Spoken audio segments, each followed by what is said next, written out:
नमस्कार साथियों। स्वागत है आप सभी का इस इवोल्यूशन आरएस के रंगमंच पर, जहां हम रोज डेली सुबह अभिनय के रूप में आपके लिए डीएनए लेके आते हैं। शुरू करते हैं आज की क्लास बिना किसी देरी के।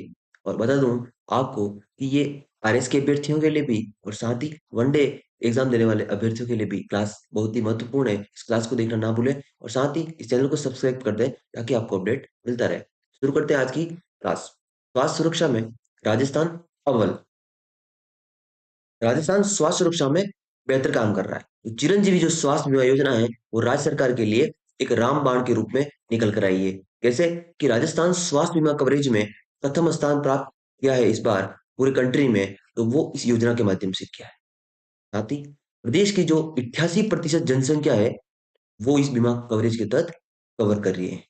ठीक है, ये पता होना चाहिए, डाटा पता होना चाहिए आपको। 88% जनसंख्या लाभ ले रही है और साथ ही एक पॉइंट संख्या में बोले तो 1.38 करोड़ लोग पंजीकृत हैं और लाभ प्राप्त कर रहे हैं। और मैं बात करूं 1 मई 2021 को, इसके बारे में अगर बेसिक्स बात करें तो 1 मई 2021 को ये लागू हुई थी, ये हमें पता है।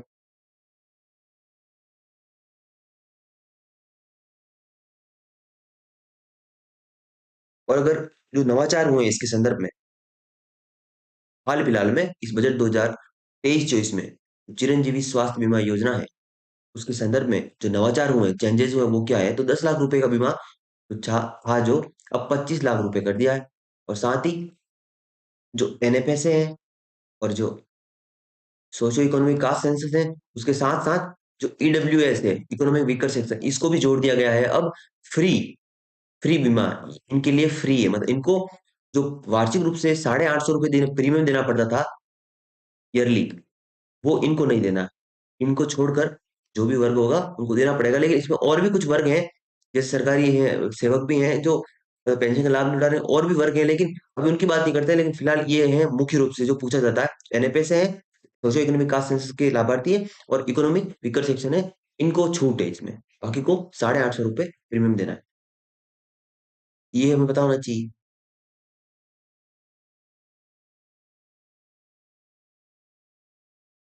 नेक्स्ट बात करें तो राष्ट्र की प्रगति के लिए जो गांधीवादी विचारधारा है उसको हमें सशक्त करना है, ताकि लोगों में अहिंसा का मूल्य आए। लोग शांति जो है उसका संचार हो, शांति को संचार करें और साथ ही एक सभ्य समाज जो होता है और एक अहिंसा मूलक समाज होता है उसकी स्थापना हो, और वही एक प्रगतिशील समाज का नजरिया होता है। तो वो हम प्रगतिशील समाज की तरफ मूव करें, तो ये जो है गांधीवादी मूल्य वो हमारे लिए आवश्यक है। उसी की तर्ज पर गांधीवादी संस्थाओं का राष्ट्रीय सम्मेलन हुआ है हाल ही में, तो कहाँ हुआ ये पूछा जाएगा तो आप बताना अजमेर में। गांधीवादी संस्थाओं का राष्ट्रीय सम्मेलन हाल ही में अजमेर में हुआ है, और इसको करवाने का श्रेय किसे जाता है? तो शांति व अहिंसा विभाग, राजस्थान सरकार। हाल ही में जो ट्रिपल आर मूवी बनी थी वो वापस न्यूज में है, इसलिए क्योंकि बॉलीवुड क्रिटिक्स एसोसिएशन अवार्ड के अंतर्गत इन्होंने 3 अवार्ड वापस जीते हैं। सर्वश्रेष्ठ एक्शन मूवी का अवार्ड, सर्वश्रेष्ठ स्टंट मूवी का अवार्ड, और सर्वश्रेष्ठ गीत जो नाटू नाटू था इसका अवार्ड इस मूवी ने जीते हैं। हॉलीवुड क्रिटिक्स एसोसिएशन जो अवार्ड देता है उसके अंडर में। साथ ही इसके बारे में अगर जाने ट्रिपल आर मूवी के बारे में, इसके जो निर्देशक थे एस राजामौली थे, मैंने आपको एक पढ़ाया भी था पहले।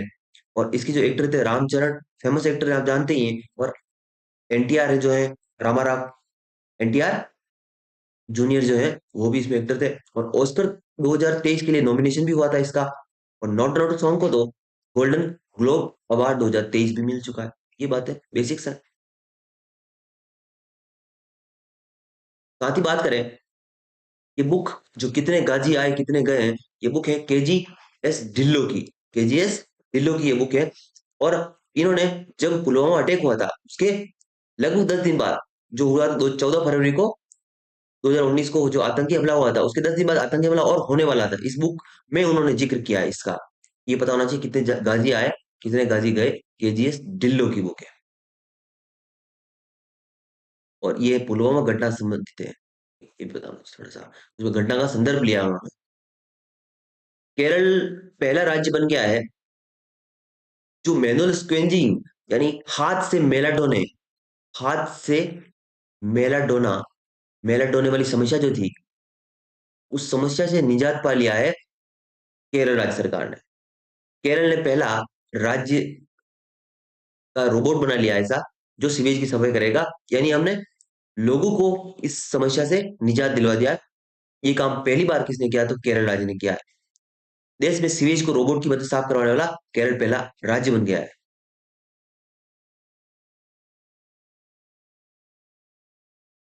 थोड़ी सी जानकारी ले लेते हैं इसके बारे में, बेसिक्स। बेसिक ये है कि जो मैनुअल स्केवेंजिंग होती है, उसको वो क्या है? तो जो सार्वजनिक सड़क है और सूखे शौचालय हैं, से जो मानव मल हो गया उनको हटाना, सेप्टिक टैंक को साफ करना, गटर और सीवर की सफाई करना, ये अगर मानव द्वारा अपने हाथों से की जाए, खुद मानव इसको कर रहा है, तो वो मैनुअल स्केवेंजिंग होती है। ठीक है। लेकिन ये भी जानना है हमें, इसकी सबसे बड़ी समस्या यही है कि जो गैसें होती है हानिकारक, ठीक है, वो अगर गटर में उतरता है, सीवेज में उतरता है, तो क्या होता है कि वो हानिकारक गैसें वो उसके मौत का कारण बन जाती है। इसी को हमने ध्यान में रखते हुए 1993 में, ठीक है, India banned the employment of people as manual scavenger, the employment of manual scavengers and construction of dry latrines prohibition act 1993 में बैन हो गया था। लेकिन बैन होने का मतलब ये नहीं कि समस्या खत्म हो गई या ये मैनुअल स्कैवेंजिंग खत्म हो गई। नहीं, ऐसा नहीं हो पाया। ऐसा इसलिए नहीं हो पाया, तो इसके पीछे कुछ कारण हैं। वो कारण हम समझे, तो कारण में हम देखें कि क्या कारण रहे हैं कि ये मैनुअल स्कैवेंजिंग पूर्ण रूप से समाप्त नहीं हो पाई। आज हमें ये देखना पड़ रहा है कि ये पढ़ना पड़ रहा है कि केरल 2023 में जाकर पहला राज्य बन रहा है जो रोबोट आधारित ये काम करवा रहा है।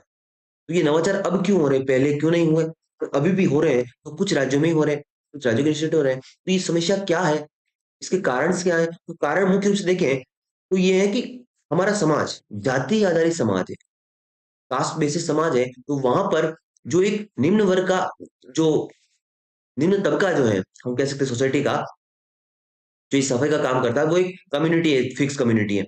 वो कम्युनिटी कभी भी एक दूसरी कम्युनिटी जो उच्च वर्ग कहते हैं हम, जिसको यहाँ हाई कास्ट कहते हैं, तो ब्राह्मण कम्युनिटी होगी और अदर कम्युनिटी भी हो गई मान लिया, तो वो क्या करेंगे? उसको एक्सेप्ट नहीं कर पाएंगे। सोशल एक्सेप्टेंस नहीं है हमारे में अभी तक। लेकिन हम ये देख पा रहे हैं, आज के वर्तमान युग में देख पा रहे हैं कि ग्रामीण से शहरी शहरों की तरफ पुनर्वास हो रहा है। ठीक है, तो उस संदर्भ को देखते हुए हम ये तो समझ पा रहे हैं कि कहीं ना कहीं शहरों में जाने पर व्यक्ति में जो एक कास्ट की एक अवधारणा थी, दिमाग में थोट थी, वो तो खत्म हुई। लेकिन गाँव में आज भी है और शहरों में भी कहीं ना कहीं इनडायरेक्टली हिडन रूप में तो वो है ही है। तो ये जाति आधारित जो व्यवस्था है, इसने कहीं न कहीं इन लोगों को डिमोटिवेट किया। ये लोग अगर इस काम को छोड़ भी दें, तो ये बेरोज़गार हो जाएँगे। इनको कोई रोज़गार नहीं प्रदान करेगा अन्य क्षेत्रों में, ठीक है? तो ये एक मुख्य समस्या है, जाति आधारित समाज, पहली समस्या। दूसरी है राज्य का रवैया। राज्य सरकारों ने भी इस पे कुछ खास काम नहीं किया और राज्य का जो रवैया रहा, वो भी कहीं न कहीं सही नहीं रहा। राज्यों ने इस पे कोई नवाचार नहीं किया या राज्यों का कोई इनपुट नहीं मिला। तो राज्यों ने उनको वापिस एक क्षेत्र से हटाकर उस क्षेत्र पे कहीं पे लगाया भी नहीं और स्पेसिफिक ध्यान भी नहीं दिया। ये एक समस्या रही। केंद्र कानून बना दे, किताबी कानून बना दे, अगर राज्य उसको इम्प्लीमेंट नहीं करे, ये जो समस्या है वो सबसे बड़ी समस्या है। इस बात को समझना होगा आपको। बहुत बार ऐसा भी होता है कि केंद्र सरकार में कोई अलग सरकार है, अलग पार्टी की सरकार है और राज्यों में किसी अलग पार्टी की सरकार है। बहुत बार ऐसा हम देखते हैं ना जनरल फॉर्म में कि वहां का कानून होगा, केंद्र बनाती है, तो राज्य उसको इम्प्लीमेंट ही नहीं करना चाहते। ये समस्या यहाँ पे भी दिखती है। साथ ही रोजगार की जो समस्या है, अब इंसान अगर छोड़ दे, पहली समस्या तो ये है, इंसान इसको छोड़ दे तो बेरोजगार हो जाएगा। और ये जो ऐसा रोजगार है यहाँ पे चीप लेबर मिल जाती है, ठीक है, और रोजगार की समस्या सबसे बड़ी समस्या है भारत की। तो ये जो है एक रोजगार का माध्यम भी है, तो लोग आसानी से यहाँ पे जाना चाहेंगे क्योंकि उनके पास कोई ऑप्शन ही नहीं रहेगा। ऑप्शन तो प्रोवाइड करवाओ आप, ऑप्शन ही प्रोवाइड नहीं करवा रहे हो। तो ये रोजगार की समस्या भी एक बड़ी समस्या है, तो ये भी इसके पीछे कारण रहा है। साथ ही कानून का क्रियान्वयन जो हुआ, वो भी सरकार द्वारा सही प्रॉपर फॉर्म में उसका इम्प्लीमेंटेशन नहीं हुआ। यानी आप कानून बना देते हो, ये बड़ी बात नहीं है। उस कानून को कितना लागू करा और उस कानून का कितना आपने फीडबैक लिया, इनपुट लिया और फिर उसमें वापस नवाचार किए, चेंजेस किए, वो इंपॉर्टेंस रखती है। जो हम कहते हैं रिड्रांस ग्रीवेंस मैकेनिज्म, आरजीएम हम कहते हैं, रिड्रेंस ग्रीवेंसेस मैकेनिज्म, वो बेहतर होना चाहिए हमारा। जो आरजीएम है, आरजीएम बेहतर होना चाहिए, उस पे काम नहीं होता है। और साथ ही इस समस्या के रिसर्च एंड डेवलपमेंट पर कोई काम नहीं हुआ। क्यों कह रहा हूं मैं? क्योंकि आज तक हमने इसके सॉल्यूशन पे काम नहीं किया। हमने क्या किया, इसकी समस्या जो है उसको सिर्फ हमने ये नोट किया कि रोबोट आ जाएंगे, लेकिन रोबोट में भी एक हमने ऑप्शन ढूंढा, कोई और भी ऑप्शन हो सकता है। R&D पर काम भी होना चाहिए। और मैं प्रभाव क्षेत्र की बात करूं तो इससे असामयिक मौतें हो जाती है। लगभग हम 1993 से अगर बात करें तो लगभग 1000 समथिंग मौतें हुई है इससे, जो गटर में उठते हैं और गटर में जाते हैं लोग और मर जाते हैं। सबसे बड़ी समस्या है क्योंकि हानिकारक गैसें होती है उसमें, ये उससे मौतें होती है।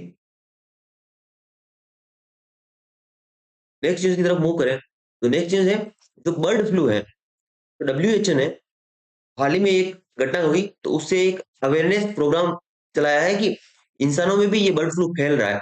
इंसानों में भी बर्ड फ्लू फैल रहा है। तो कंबोडिया में हाल ही में बर्ड फ्लू कारण एक किशोरी की मौत हो गई है, तो इसका भी जिक्र हुआ था, ये ध्यान रखना है। हाल ही में जो अखिल भारतीय प्रभात ग्राम मिलन समारोह है उसका आयोजन कहाँ हुआ था, तो ये पता होना चाहिए आपको। इसका आयोजन एमआई गांव डूंगरपुर में हुआ था। और RSS राष्ट्रीय स्वयं सेवक संघ जो है उसका समारोह था, और मुख्य रूप के रूप में मोहन भागवती शामिल थे इसमें।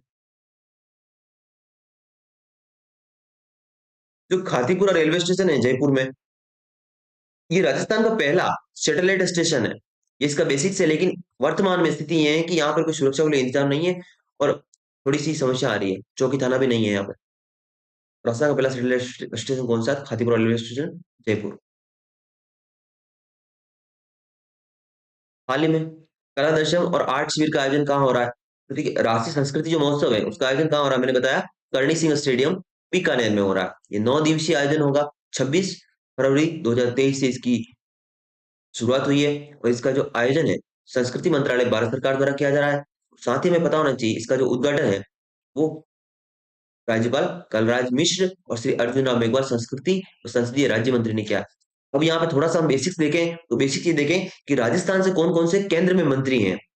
3 कैबिनेट मंत्री हैं, कैबिनेट दर्जे के 3 मंत्री हैं राजस्थान से, और 2 राज्य मंत्री हैं। तो कौन कौन से हैं बेसिक्स में अगर देखें तो यहाँ पे केंद्रीय मंत्रिमंडल से श्री अर्जुन राम मेघवाल संस्कृति व संसदीय राज्य मंत्री हैं, ये राज्य मंत्री का दर्जा इन्हें। श्री गजेंद्र सिंह शेखावत जोधपुर जल शक्ति मंत्री हैं, कैबिनेट मंत्री का दर्जा है। श्री भूपेंद्र जी यादव श्रम और पर्यावरण मंत्री हैं, कैबिनेट मंत्री का दर्जा है। श्री कैलाश चौधरी राज्य मंत्री हैं। श्री अश्विनी वैष्णव रेलवे मंत्री हैं, IT मंत्री हैं, ये कैबिनेट मंत्री का दर्जा है। यानी 2 कैबिनेट हो गए, फिर 3 कैबिनेट हो गए। कैबिनेट अश्विनी वैष्णव, गजेंद्र सिंह शेखावत और भूपेंद्र यादव, ध्यान रखना है इसको।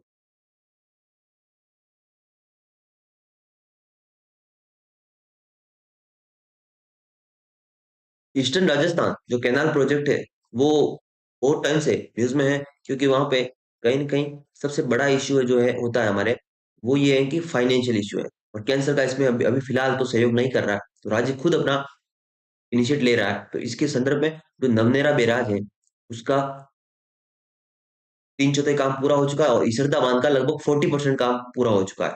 तो हमें पता होना चाहिए नवनेरा बैराज कहाँ पे है, तो कोटा में है। इसरदा बांध कहाँ है? सवाई माधोपुर में है।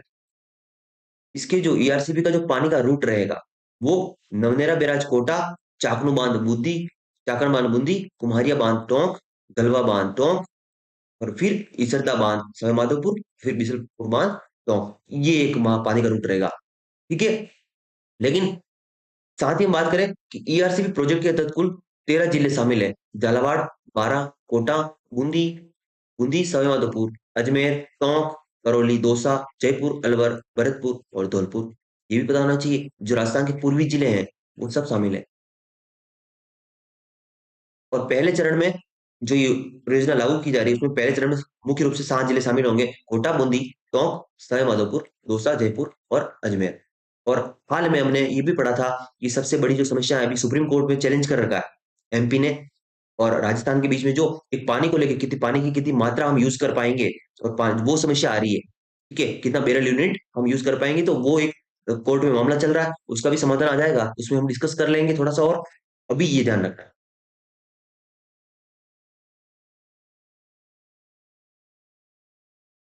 हाल ही में जो एक्स डेजर्ट फ्लैग युद्धाभ्यास है उसमें भारतीय वायुसेना के 5 लाइट कॉम्बैट एयरक्राफ्ट तेजस व दो C-17। ये पहली बार भाग ले रहा है और पहली बार भारत में जो बना तेजस है वो देश के बाहर किसी युद्धाभ्यास में भाग ले रहा है, यूएई में। ठीक है, तेजस भाग ले रहा है एक्स डेजर्ट फ्लैग युद्धाभ्यास।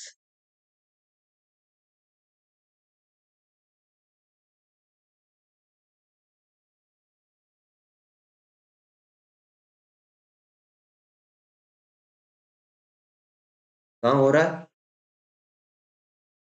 यूएई में भाग ले रहा भारत से एयरक्राफ्ट तेजस